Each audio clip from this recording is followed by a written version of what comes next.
Hey all, I wanted to do a quick video to show you what I found. This is a switch out of this pop-up Target. I have a spare switch, an old spare switch that actually works perfect. This is a newer switch that came with it when I bought it. And as you can see, I've got it closed. And right now I've got it in the, I've got the leads on the normally open and the common of the switch. And if I let it go, wow, look at that. Now it's up and it's still.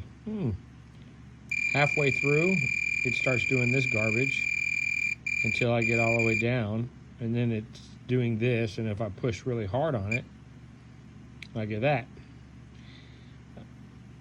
At the end of the day, that's not how that switch should operate. I'm not quite sure what I'm seeing, but what I do know is that the vibrations just from playing the game would cause this switch to act funny, and if I was able to tap it with my finger right now, you would see changes in it. So this is a faulty switch, and I guess my point is never think that just because when you actuate a switch and you see it in a switch test, unless you're paying close attention, you might think it's still workable. It still works. I mean, that's what I was doing initially. I was switch testing it. I was seeing the light come on and off in the display, and I was like, oh, okay, the switch is good. No, the switch is not good. And what I interpret was happening is this thing was sending a signal to the CPU saying, I'm open, I'm closed, I'm open, I'm closed. And it was doing it, I guess, based on some threshold values. And the CPU was probably getting overloaded with servicing that information because it was happening so rapidly.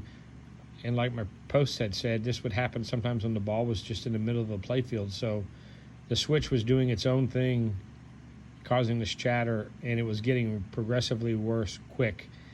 And it was causing an issue so much so that it was starting to cause other switches, probably in the CPU, to register as open or close. I think the entire part of the CPU that manages the switch components was being overloaded by this errant information from this switch and was causing all kind of weird things to happen.